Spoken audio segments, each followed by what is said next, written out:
Ayan po mga kapida, isang magandang oras po sa lahat at welcome po sa aking channel. Ito po, magbigay na po tayo ng reaction po, mga kapida. Dito ho sa post po ni Attorney Raymond Bato, patungkol po ito kay Supreme Court Senior Associate Justice Marvic Leonin po, mga kapida. Kung saan po ay tila inumpisa na po, yung pag-atake po sa kanya, mga kapida. Alright?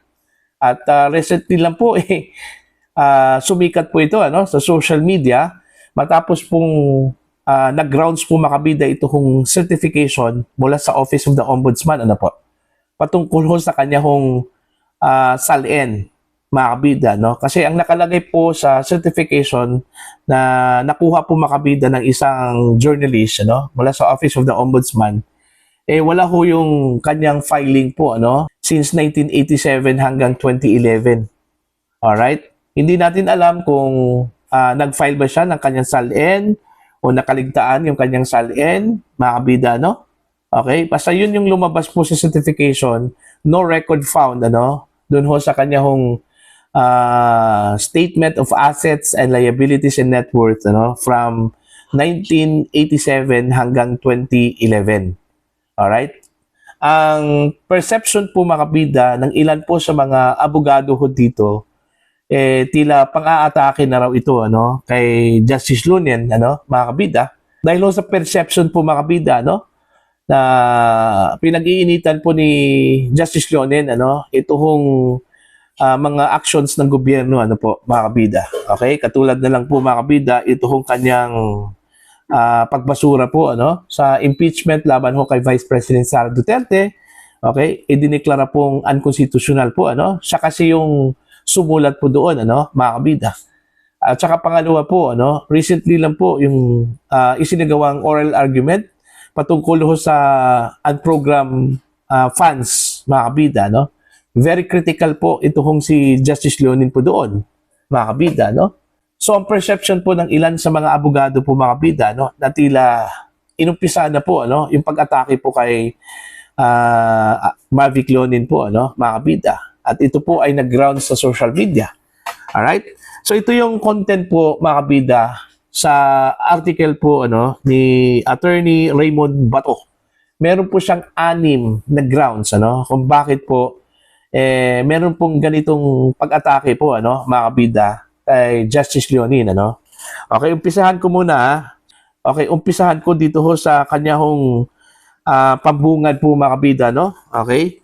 Why attack the Maverick Justice? Ito yung kanyang title po, mga kabida, Opinion by Attorney Raymond Bato. Ayan. I have always described to my law students that Justice Marvic MVF Leonin carries the profile of a Maverick Justice. Ano po yung ibig sabihin po ng Maverick, Ang ibig sabihin po ng Maverick po, mga kabida, yung tao po na meron pong independent mind. Okay? Na kaya hong magdesisyon, mga kabida, na wala hong influensya po. Okay? Yun yung ibig sabihin po ng Maverick. Alright? Independent-minded, unconventional, willing to dissent, intellectually bold, and not easily controlled by political camps or orthodox blocs. Ayan. This is precisely why developments involving him now attract heightened public attention. Okay? He is now in the social media headlines following the circulation of a certification from the Office of the Ombudsman stating, in substance, that no statement of assets, liabilities, and net worth or SALN was found on file for certain periods during his tenure as Dean of the University of the Philippines College of Law. To many observers, the release of that document is being used to suggest non-filing and, by extension, to raise questions about compliance, credibility, and fitness for higher judicial office. Parang lumabas kasi, mga kabida, doon ho sa nag-circulate po na certification mula sa Office of the Ombudsman patungkol ho sa kanyang salin na tila hindi ho siya nag-file ng kanyang salin since 1987 hanggang 2011, mga kabida. At ang direktang tinamaan po, mga kabida, dun ho sa perception na hindi ho siya nag-file ng kanya hong SALN ay unang-una yung kanyang credibility, mga kabida. Alright? Yung compliance, of course, sa batas na lahat po ng mga opisyal at empleyado po ng gobyerno ay kailangan pong mag-file po ng kanilang SALN, mga kabida. Okay? Eto, tuloy po tayo. The question then is simple. Why is the Maverick Justice under attack? Bakit po siya inaatake po dito, mga kabida? Ano po ang mga rason? Okay? At sino po ang nasa likod po ng pag-atake dito, mga kabida? Alright? Let us go straight to the possible motives. Ito po, ito yung sinabi ko po, mga kabida, yung mga grounds, There are at least 6 possible motives behind the move against Justice Marvick Leonen. Alright? Number 1, retaliation. Okay, ito yung una po, mga kabida. Justice Leonen was the ponente of the Supreme Court ruling that struck down the impeachment case against Vice President Sara Duterte. That alone made him a natural political target. Alam naman po natin, ito kung si Sara Duterte po ay apple of the eye po, ng administrasyon, mga kabida. Okay? Lahat ng mga makikita ho nilang butas against the Vice President, binabato na po yan. Kini-question po, mga kabida. Kaya, naging apple of the eye po, ito kung si VP Sara, okay, ng administrasyon.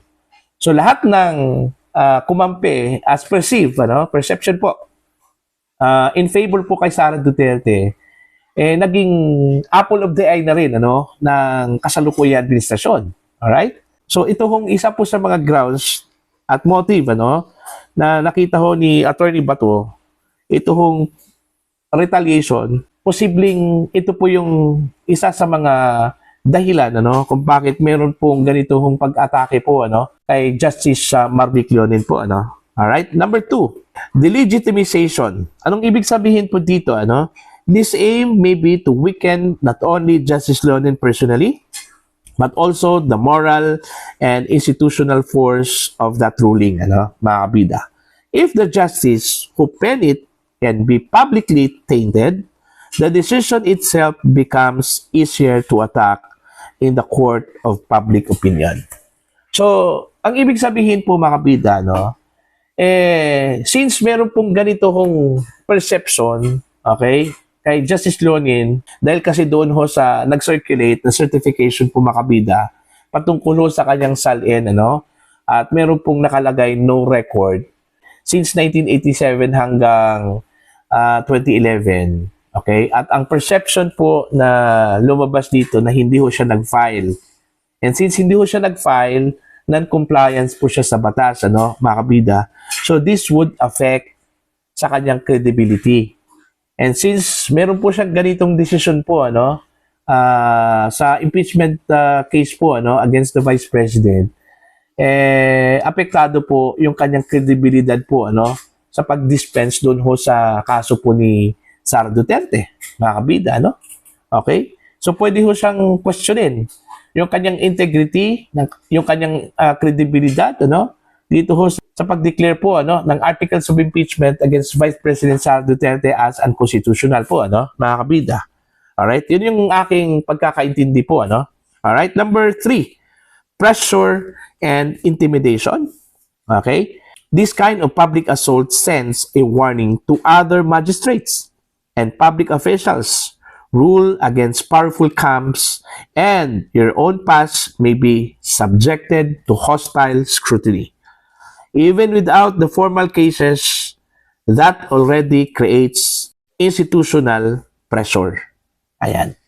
So, malinaw po, mga kabida, Posibleng it will send warning, doon ho sa iba pang mga maestrado. Nateka muna, kung kakalabanin mo ang administrasyon, okay, baka ito yung mangyayari po sa inyo, Parang ganun po, mga kabida. Alright? Number 4, Chief Justice Succession. Alright? Alam naman po natin, mga kabida, na ito kung si Justice Leonen po, siya po yung Senior Associate Justice next to the Chief Justice po, mga kabida. At alam din natin po, mga kabida, na magre-retiro na po ito kung si Chief Justice Alexander Gismundo po, ngayong Nobyembre, mga kabida. At ang perceived na posibleng papalit daw, mga kabida, ay ito kung next in rank. Ito kung Senior Associate Justice po, na si Justice Marvic Leonen, mga kabida, So, isa din ito, sa mga nakikita kong grounds, mga kabida, kung bakit pinag-iinitan po ito kung si Justice Leonen, mga kabida. Ito yung sinabi po ni Attorney Bato, This is one of the strongest theories. Chief Justice Gismundo is set to retire on November 6, 2026. And Justice Leonen, as Senior Associate Justice, is naturally part of the conversation for the vacancy, raising an integrity issue now that can damage his prospects for elevation. So since meron po siyang ganito kong perception, okay, that will damage doon ho sa kanyang posibilidad na maging susunod na Chief Justice, mga kabida. Ito yung nakikita ho ni Attorney Bato na isa po sa mga strongest theories po, mga kabida. Okay, para mawala ho sa equation ito kung si Marvic Leonen, okay, bilang kandidato ho sa pagka Chief Justice, yun yung nangyari po, mga kabida. Alright? Kini-question po yung kanyang credibility. Alright? At yung compliance po niya sa ligang batas, po, mga kabida. So dito pa lang, malabo na po yung kanyang qualification, kung ito yung pagbabatayan po, po, mga kabida. Number 5, narrative equalization. Anong ibig sabihin po dito? If one political camp is under sustained attack, the other side benefits from creating the impression that everyone is compromised. The objective is not necessarily to prevail on law or facts, but to muddy the field and erase moral distinction. Ayan. So, equalization, mga kabida, Alright? Next, number 6, political destabilization by left-leaning actors. Okay? So, involved dito yung mga left-leaning actors po, mga kabida. Deepen division, inflame distrust in institution, provoke conflict among constitutional actors, and keep the political environment in a state of agitation. Okay, so dito na, okay? Meron na pong mag-a-agitate dito, mga kabida, okay? Para lang po, unang-una, masira po yung tao. Pangalawa po, masisira po, mga kabida, ang institusyon, kagaya po ng Korte Suprema, and this would create a distrust po, mga kabida, mula sa taong bayan. Okay? The method is fracture public confidence, intensify polarization, and exploit every controversy until governance itself is weakened. So, ito, destabilization na po yung ending dito, mga kabida. Alright? As an officer of the court, I am calling on all who share the same regard for judicial independence and constitutional order to remain vigilant. What must be guarded is the line between legitimate public accountability and the political weaponization of issues against members of the judiciary. Magistrates are not beyond scrutiny, but neither should they be casually dragged into partisan conflict whenever the rulings displease powerful interests. Once judges and justices are routinely treated as political targets rather than as constitutional decision makers, the injury is no longer personal to them. It is institutional. The court itself is diminished when judicial acts are answered not with legal arguments but with political demolition. So that ends, mga kabida, dito ho sa magandang article po ni Attorney Raymond Bato. Okay? May sense po, okay? Yung kanya hong inilatag na grounds against Marvic Leonin kung bakit merong ganito pong mga atake po sa kanya, mga kabida. Kasi yun nga perceived kasi na kumbaga the strongest candidate for the position of Chief Justice po mga kabida, ito kong si Justice Leonin. And since meron pong nakita kong adversarial act po ito kong si Justice Leonin, mga kabida, at adverse yung kanya hong naging desisyon dun ho sa previous case na dumating po sa Korte Suprema, mga kabida, na pabor sana sa administrasyon.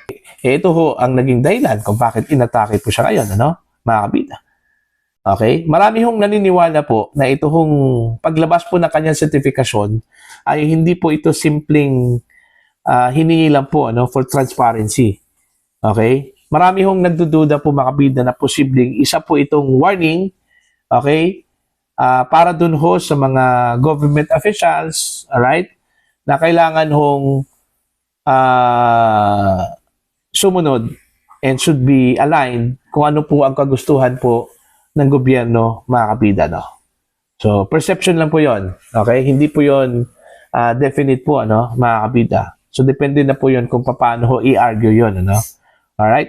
So, dito ho sa post po ni Attorney Bato, mga kabida, we will expect na meron pong sagot dito, o reaction, man lang, ito kong Malacanang, mga kabida, patungkol ho dito. Alright? For your comment and for your suggestion po, please comment down. Sa mga hindi pa po subscriber po sa akin channel, please subscribe. Just click the subscribe button, click the notification bell, click all para updated po kayo, mga kabida, sa aking mga uploads. Maraming salamat po sa inyo lahat.